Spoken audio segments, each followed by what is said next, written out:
Jo, bančitel k tomu Mixatu Wi-Fi vypni. Já bych to vynechal asi, protože to je hodiny. To je prostě dost dlouho.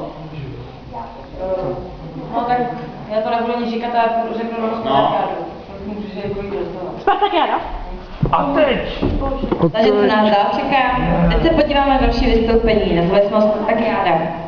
No. Některý z řad diváků, to je hlavně dospělý. Má se vypíjí baterka, já jsem poslal pro novou. Ví, o co se jedná. Tak to říkat bylo normálně bez toho.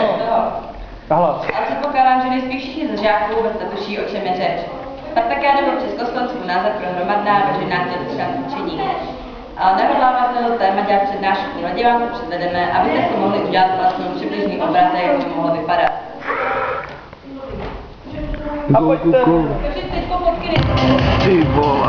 Jo, já jsem jenom chtěla... Ano, vidíme. To přeskočili, protože tam se nic neděje. Já jsem chtěla vyzkoušet, že jsem tam připravená. Jo, sám, že bude jaksný. Nenatáčej to teď, proč to ještě bylo až potom? No to chtěla Bechynská. Prosím tě, Ne, 2